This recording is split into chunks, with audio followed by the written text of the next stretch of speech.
우리 하나님 말씀을 읽고 하나님의 말씀을 묵상하도록 하겠습니다. 마태복음 10장 28절에서 33절까지 한번 읽어보도록 하겠습니다. 제가 28절 시작합니다. 몸은 죽여도 영혼은 능히 죽이지 못하는 자들을 두려워하지 말고 오직 몸과 영혼을 능히 지옥에 멸하실 수 있는 이를 두려워하라.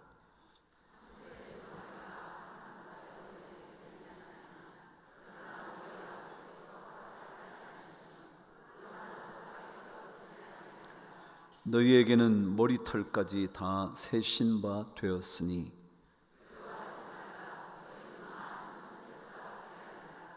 누구든지 사람 앞에서 나를 시인하면 나도 하늘에 계신 내 아버지 앞에서 그를 시인할 것이요 누구든지 사람 앞에서 나를 부인하면 나도 하늘에 계신 내 아버지 앞에서 그를 부인하리라. 아멘. 어제가 저희 어머니 세상을 떠나신 지 1년 되는 날이었어요. 6월 29일이었죠. 그래서 일축이라 제가 카톡에다가 우리 자녀들에게 할머니 하나님 나라 가신 지 1년이 됐네, 그렇게 제가 보냈습니다. 그랬더니 우리 큰딸이 글을 써서 보내왔더라고요. 제가 그 글을 한번 여러분과 나누고 싶어서 읽어드릴게요. 벌써 1년이네요, 아빠. 다시 한번 할머니 사진을 보니 너무 좋아요. 오빠랑 가끔 할머니, 할아버지 생각하면서 이야기해요. 할머니께서 요양원에서 혼자 아침 드시다가 가족도 없이 돌아가신 것이 마음에 안 좋지만 혼자 계시지 않으셨을 거예요. 하나님의 부르심을 받고 하늘나라 가셨으니까요. 할머니는 하나님의 소중한 귀한 자녀이셔서 혼자 계셨지만 하나님이 할머니를 부르시기 전에 할머니 마음에 평안을 주셨고 떠나시는 순간 할머니와 함께 계셨어요. 다시 할머니 사진을 보니 슬프지만 또다시 볼 수 있는 희망과 믿음을 붙들고 살아야죠.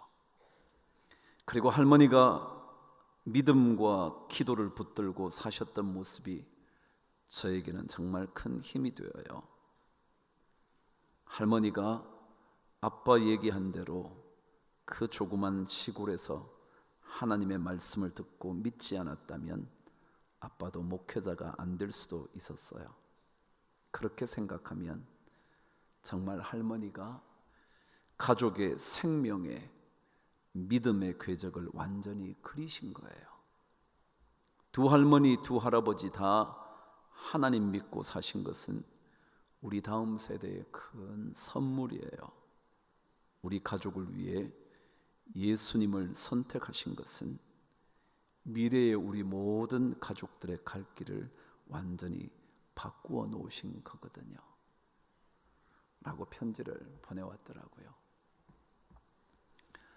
저희 어머님 믿음의 길을 걸으셨죠. 그래서 저도 그 믿음의 길을 그리 큰 거부감 없이 걷게 되었습니다. 저희 어머님 가진 것도 없으셨고 배운 것도 없으셨지만 그분에게는 강력하게 자리 잡고 있었던 하나님이 계셨어요. 어머니 간간히 어린 저 앞에 두시고 넋두리처럼 하셨던 이야기요. 내가 하나님 몰랐으면 벌써 죽었을 거야. 그러신 이야기가 참 기억이 나요.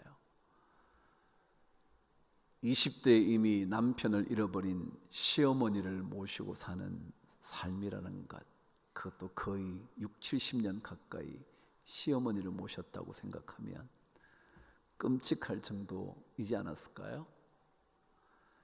아들을 빼앗긴 듯한 그런 시어머니의 마음 이해 못할 바는 아니지만 얼마나 힘겨우셨을까요?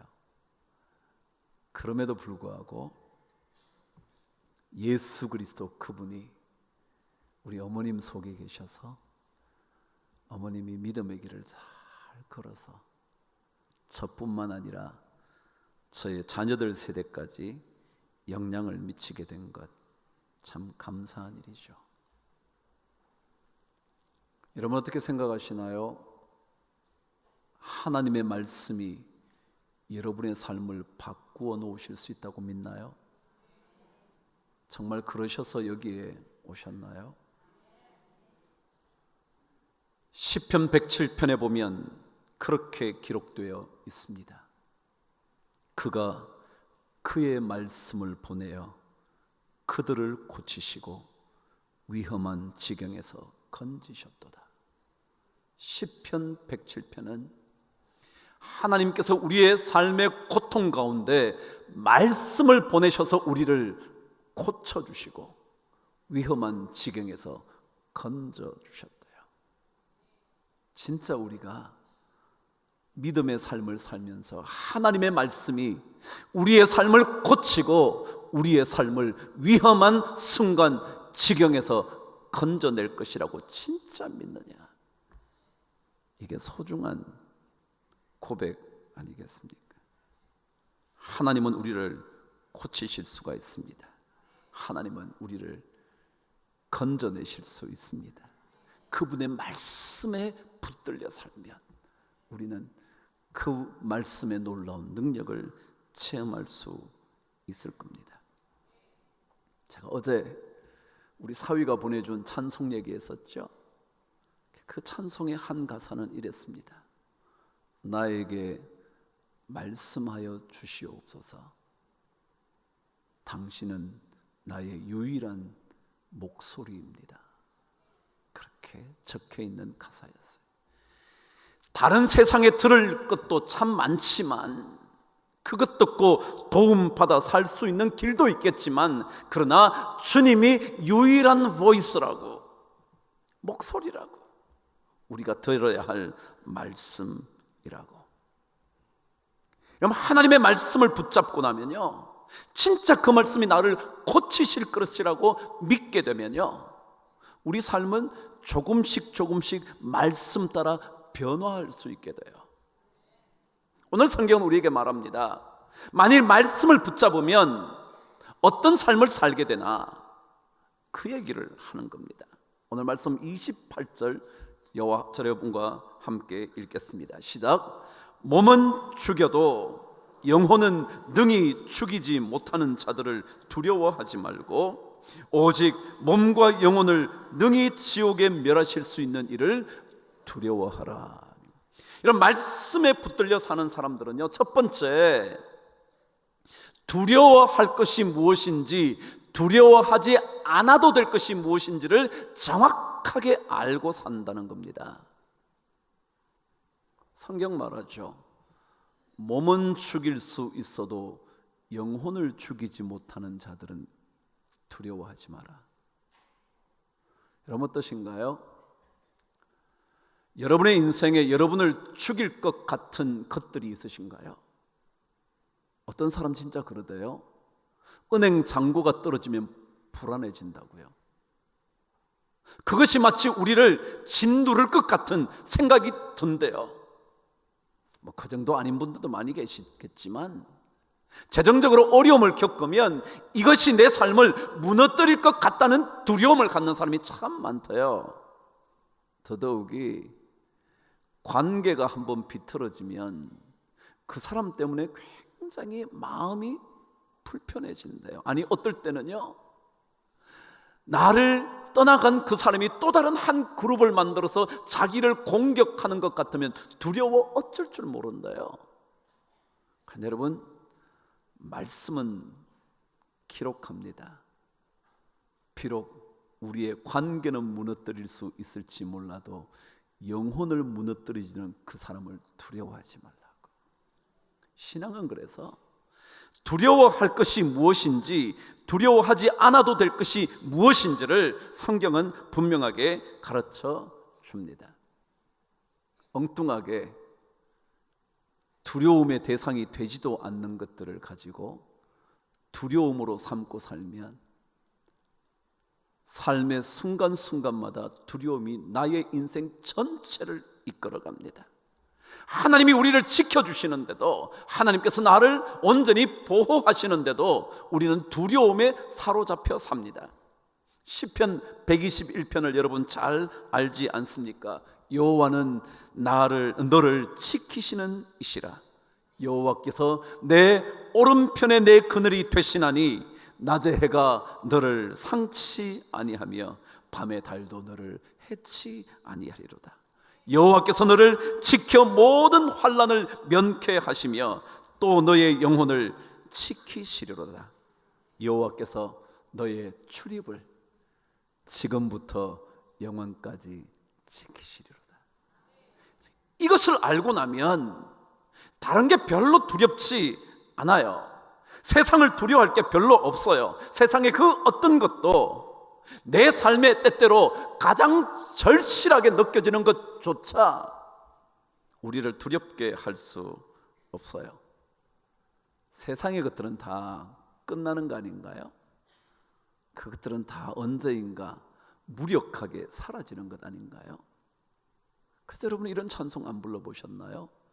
세상에 믿던 모든 것 끊어질 그날 되어도 구주의 언약 믿사와 내 소망 더욱 크리라. 그런 노래 안 불러보셨나요? 세상에 있는 것들은요 다 끝납니다. 안 끝날 것 같지만 다 끝납니다. 조금 빨리 끊어질지 늦게 끊어질지는 몰라도 그것들 다 끊어지고 맙니다. 그러나 주님의 언약의 말씀은 절대로 끝나지 않습니다. 그래서 우리의 소망은 결코 흔들리지 않게 된다는 거죠. 두려워하지 마십시오. 우리는 그 어떤 것보다 주님께 소중한 존재입니다.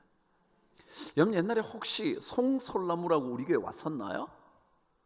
혹시 플루트 부는 형제 온 적 있었나요?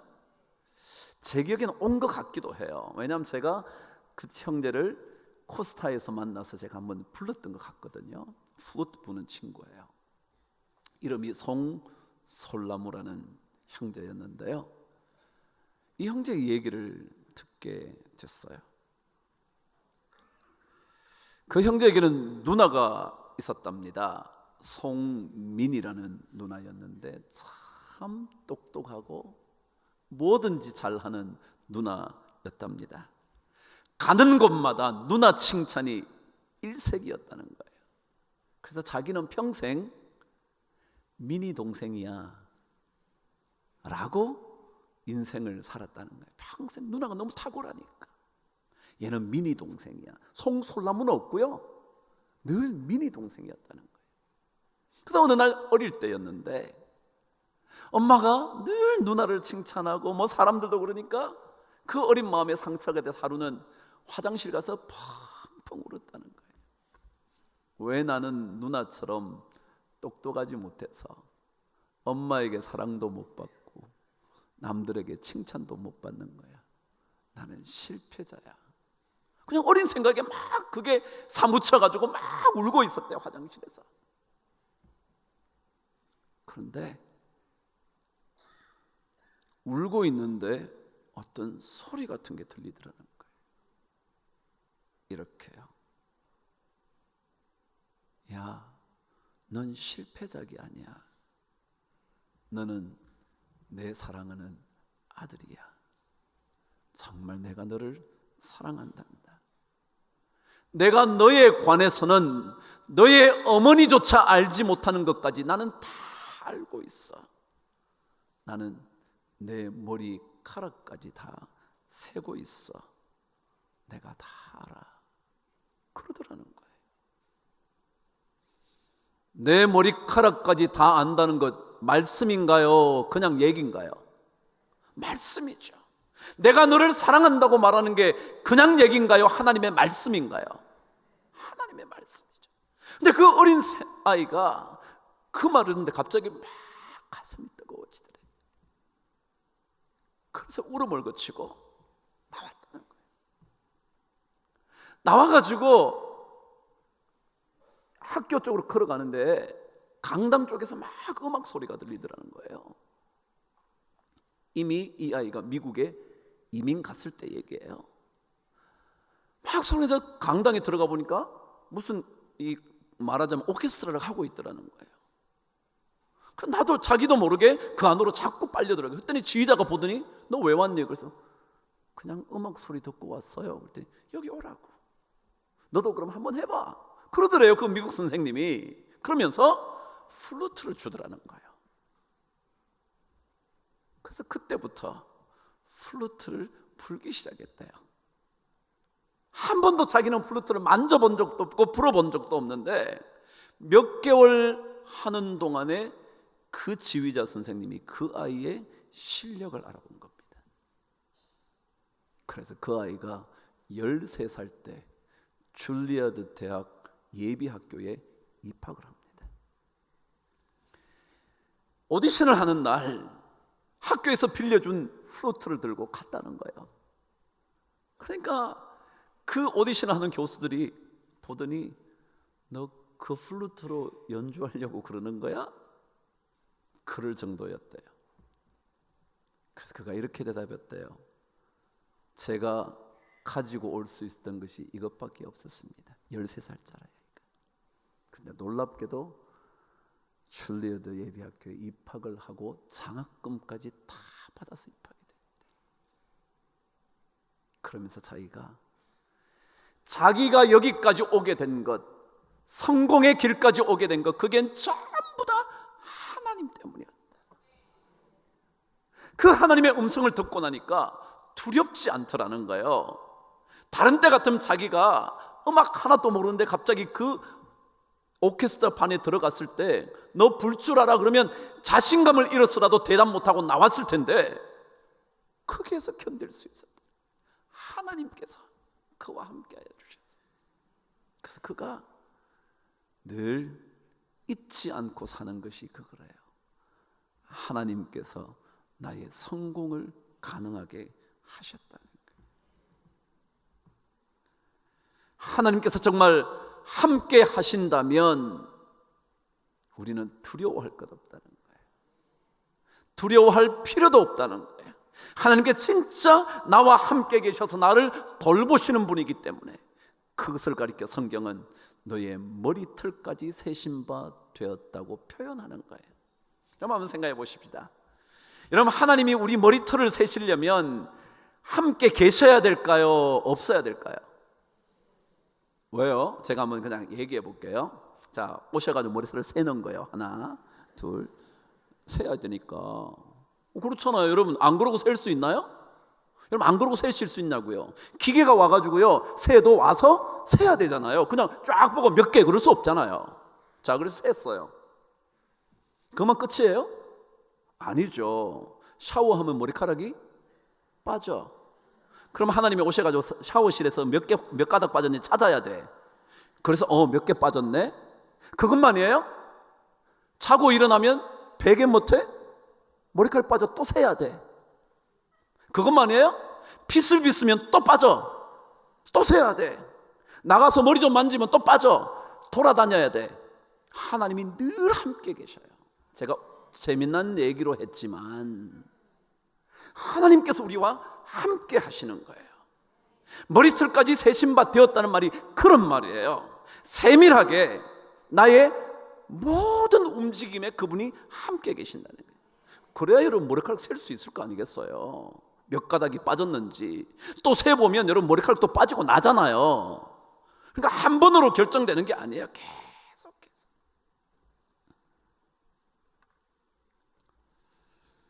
하나님은 송솔로모에게 말씀하신 것처럼 우리에게도 내가 너의 머리카락까지 다 세고 있어.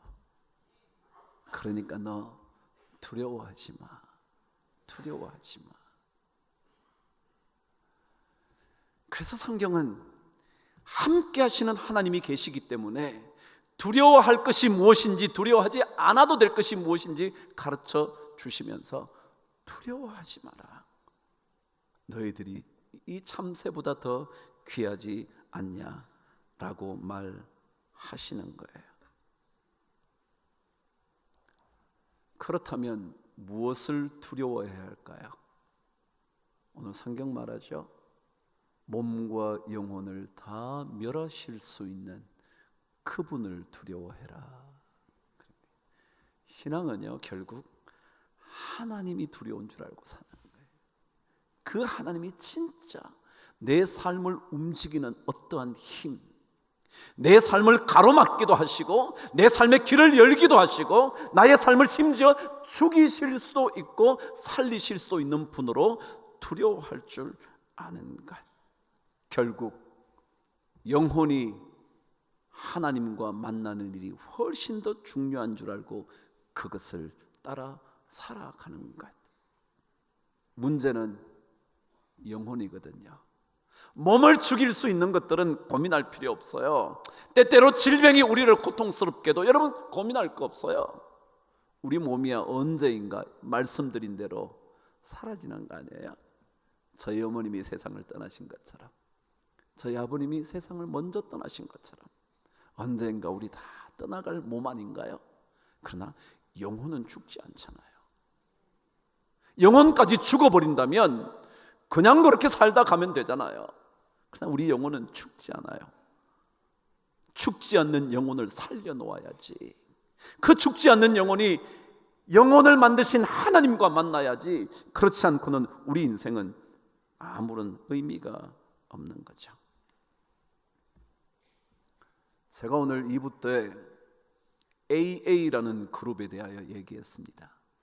들어보셨는지 모르겠지만 Alcoholics Anonymous라고는 익명의 알코올 중독자들이라는 모임이에요. 그 모임은 알코올 중독자들이 치유받기 위해서 오는 장소이죠. 거기 오면 중독을 끊어버리기 위하여 12단계 프로그램을 한다는 거예요. 그런데 그 단체가 얼마나 탁월한지 거기에 들어오면 거의 100%에 가까이 알코올 중독자들이 고침을 받고 나간다는 겁니다. 근데 그 프로그램에는 모든 것이 다 하나님과 연결되어 있습니다. 다 하나님과. 왜냐하면 그 첫 번째가 이렇습니다. 자신이 할 수 없음을 깨닫는 것. 그 첫 번째입니다. 내가 할 수 없다는 거예요. 내가 술을 끊을 수 없다는 거예요. 내가 도박 중독을 끊을 수 없다는 거예요. 내가 할 수 있는 것이 없다는 거예요. 그래서 두 번째가 뭐냐면 A great power, 큰 힘이 있다는 걸 알아야 됩니다. 큰 힘. 내가 할 수 없는데 누군가 큰 힘을 가진 그 힘이 나를 도와주지 않으면 안 된다는 걸 알아야 됩니다. 그래서 그 세 번째가 본격적으로 Let God care. 하나님이 하시게 해야 된다. 하나님이 그 문제를 돌보고 그것을 치료해야 가능하다는 거예요. 그리고 하나님께서 계속해서 우리의 연약한 부분을 고치시게 해야 된다는 거예요. 하나님이 우리의 모자라는 것들을 다 없애주셔야 된다는 거예요. 그러고는 하나님을 향하여 기도하고 묵상할 때 이 중독을 끊어버릴 수 있다고. 그래서 모든 그곳을 거쳐간 모든 사람들의 고백이 11번째 단계였던 하나님께 기도하는 prayer, 그리고 하나님의 말씀을 묵상하는 meditation, 이게 가장 자기에게 영향을 줬다는 거예요. 그래서 자기가 알코올 중독에서 벗어나게 되었다는 거예요. 신앙은요, 하나님이 하실 것을 기대하면서 세상의 것을 두려워하지 않는 겁니다. 나는 못하는데 하나님이 하실 수 있으니까 그 하나님을 붙드는 거예요. 그래서 세상 것이 어떠한 것도 두렵지 않은 거예요. 나에게 모자라도, 그것이 없어도, 남들에게 자랑할 거리가 아무 것이 없어도 두렵지 않다는 거예요. 제가 언제인가 나가사키 순교지에 다녀왔다고 그랬죠. 그래서 아마 내년쯤 혹은 어쩌면 가을쯤 여러분과 함께 그 나가사키 한번 가면 좋겠는데, 그 나가사키에 가면 순교자들의 기록들이 많이 남겨져 있습니다. 1597년, 지금부터 거의 500~600년 전이죠. 그해 2월에 예수 그리스도를 주로 고백한 사람들을 끌고 와서 거기서 십자가에 매답니다. 도쿄에서 나가사키까지 1000km가 넘는데 그걸 거의 끌고 오다시피, 때때로는 마차에 질질 끌기도 하고 못 걸으면 올려다가 또 끌고 가다가, 그렇게 해서 1000km 정도까지 와서 마지막 그곳에 와서 십자가에 매답니다. 그런데 26명이 끌려왔는데 딱 한 사람은 십자가형을 안 받습니다. 왜냐하면 그 아이가 12살밖에 되지 않았기 때문이었습니다. 그래서 그 소년이 12살 아이여서 십자가를 짊어지지 않게 했는데, 갑자기 그 아이가 저의 십자가는 어디 있나요? 라고 질문을 했답니다. 그래서 그가 26번째 순교자가 되었다는 겁니다. 여러분, 예수를 알고 나면요, 훨씬 두렵지 않게 됩니다. 세상살이가 별로 안 두렵고요, 돈이 조금 모자라는 것도 두렵지 않고요, 가정이 조금 어려워도 두렵지 않고요, 자녀가 격기를 가도 어렵지 않고요. 그래요, 어렵지 않을 리가 있겠습니까? 저희 어머님이요, 저희 가정 얘기를 해서 그런데 저희 큰형님이 좀 어려움이 있으셨어요. 사춘기를 심하게 겪으셨어요. 그 사춘기가 얼마나 오래 갔든지 어머니는 진짜 힘드셨을 거예요. 저는 그 형님의 사춘기 시절 수년 동안을 제가 숨죽여 지켜본 사람이거든요. 어머님 진짜 힘드셨을 거예요. 그런데요, 정말 배운 것 없는 어머니가 그 모든 어려움을 견뎌낼 수 있는 힘은 진짜 신앙밖에 없었거든요. 우리 어머니는 다 주님께 매달려서 그 모든 환난의 시간을 이겨내셨어요. 여러분, 신앙이라는 건 무서워요. 무서운 게 아니라 놀라워요. 그것이 우리에게 큰 능력을 주기 때문이죠. 그래서 오늘 성경은 하나님 앞에서 내가 하나님을 시인하면 하나님께서 그래, 나도 너를 인정하지. 그게 믿음이라는 거예요. 두려워하지 않을 수 있는 사람이 된다는 것은 많은 사람들 앞에서 나 예수 믿어서 못해, 미안해요, 저 예수 믿어서, 내가 예수 믿기 때문에 이 일을 할 수가 없어요 라고 말할 수 있는 힘이 생겨요. 그걸 주님께서 누구든지 사람 앞에서 나를 시인하면 나도 하나님 앞에서, 내 아버지 앞에서 그를 시인해 줄 거라고 말씀하는 거예요. 신앙은 몸이 살고 죽느냐가 중요하지 않아요. 내 사업이 잘 되느냐 안 되느냐 중요하지 않아요. 물론 삶에 필요한 것이지만 그것이 더 중요하지는 않아요. 왜냐하면 영혼이라는 것이 더 중요하거든요. 톨스토이가 1800년대 후반에 작품을 씁니다. 그 작품이 이반 일리치의 죽음이라는 작품입니다. 내용은 대략 이렇습니다. 그 사람이 가난한 가정에서 태어났지만 법률 공부를 하고 마침내 법률가가 되고 판사가 되어서 승승장구한 인생을 사는 겁니다. 그런데 이 자리까지 가기 위하여 그는 모든 것을 희생합니다. 아내도요, 그리고 자식들도요.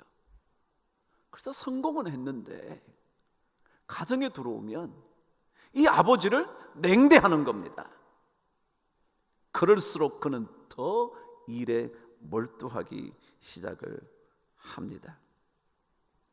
어느 날 집을 이사를 갔는데 거기에서 자기가 커튼을 달려고 올라갔다가 떨어집니다. 그리고는 그때 상처를 입어서 그 병이 낫지를 않는 겁니다. 드디어 죽음의 문턱까지 이르러서 그가 생각하기 시작을 합니다. 자신의 삶을 돌아본 거죠. 내가 살아온 삶이 제대로 산 삶일까? 생각하기 시작하는 겁니다. 그 생각을 하니까 자신의 삶에 과거들이 쫙 떠오르지 않겠어요? 그의 책에는 자신을 들여다보는 순간 환한 빛 속으로 자기를 밀어내는 가슴과 옆구리에 강한 충격을 낳겠다는 거예요. 그 순간에 그는 가족을 향한 미움, 억울함, 그런 것들이 다 사라지고 오히려 자기 마음속에 제대로 하지 못한 그 회한들이 막 밀려오더래요. 그것이 해결되고 나니까 얼굴빛이 환히 바뀌면서 그가 숨을 거둡니다. 이게 그 작품인데요, 이 작품은 사실은 톨스토이 그 사람의 자서전적인 작품입니다. 물론 그가 죽음에 이르지는 않지만 그가 이 작품을 쓸 때 50대 중반쯤이었는데 이때는 이미 그가 여러분 잘 아시는 전쟁과 평화라는 책 써가지고 이미 그가 유명해지고 돈도 많이 번 상태에서 글을 쓴 겁니다. 그런데 자기가 유명해지고 돈을 많이 벌었는데도 무슨 생각이 자꾸 드냐면 내가 진짜 내 인생을 제대로 살아왔을까? 진짜 제대로 내 인생을 살아왔을까? 그 생각이 막 밀려오면서 그때부터 그가 다시 예수 그리스도의 말씀을 찾기 시작합니다. 예수 그리스도의 말씀. 그 말씀을 찾으면서 그 속에서 삶의 길을 발견하고 그의 작품이 달라지기 시작합니다. 그래서 톨스토이의 나중 이야기는 예수 그리스도를 만난 이후의 이야기들이 쫙 적혀집니다. 제가 처음에 질문했죠. 여러분 정말 하나님의 말씀이 여러분에게 어떠한 영향을 미칠 수 있다고 믿느냐고. 진짜 하나님의 말씀을 우리 가슴에 받아들이면 삶의 빛이 열리기 시작합니다. 삶의 길이 달라지기 시작합니다. 하나님의 가치와 다른 것들을 꿈꾸던 인생, 그래서 그것이 이루어지지 않으면 두려워 어쩔 줄 몰랐던 인생이 떠나가고 하나님께서 우리에게 가르쳐주시는 그것들을 향하여 몸과 영혼을 다 죽이실 수 있는 하나님을 향하여 몸 밖에 혹은 내 삶의 어려움과 고통밖에 줄 수 없는 그런 것들을 두려워하지 않고 진짜 하나님을 두려워할 수 있는 그런 인생이 될 거라는 거죠. 그게 바로 하나님의 백성된 자들의 은혜죠. 그런 자들을 하나님께서 잘 돌봐주시는 거예요. 두려워할 것과 두려워하지 않아야 할 것이 무엇인지를 정확하게 알고 사는 그 사람을 하나님은 머리털까지 세시는 것처럼 세밀하게 우리를 돌보아 주신다는 거죠. 우리 사회가 그 노래를 보냈잖아요. Fade away라고 제가 어제 말씀드렸죠. Fade away, 모든 것이 사라진다고. 그래서 제가 답장을 쓰면서 아빠가 좋아하는 찬송도 하나 보낼게 그러면서 Without Him 이라는 노래를 보냈어요. 그 노래 가사는 이렇습니다. 그분이 없이는 나는 아무것도 할 수 없습니다. 그분이 없다면 저는 분명히 실패할 겁니다. 그분이 없다면 돛이 없는 배처럼 떠돌아다니고 말 것입니다. 오 예수, 오 예수, 그분에게서 되돌아서지 마십시오. 오 예수, 오 예수, 그분 없이는 나는 아무것도 아닙니다. 아니, 어쩌면 내 인생이 그렇게 비참해질지 모릅니다. 그 찬송을 보내줬습니다. 그럼 신앙생활이요, 두려워할 그 하나님을 바라보면서 하나님의 말씀이 나를 고칠 줄 아는 믿음으로 사는 겁니다. 그래서 다른 것들 별로 두려워하지 않고, 다른 것들 너무 겁내지 않고 담대하게 하루하루 살아가는 그 삶이 믿음의 삶입니다. 저는 그런 모든 넉넉한 믿음의 복을 우리 모든 성도들이 누리시게 되기를 주의 이름으로 축복합니다.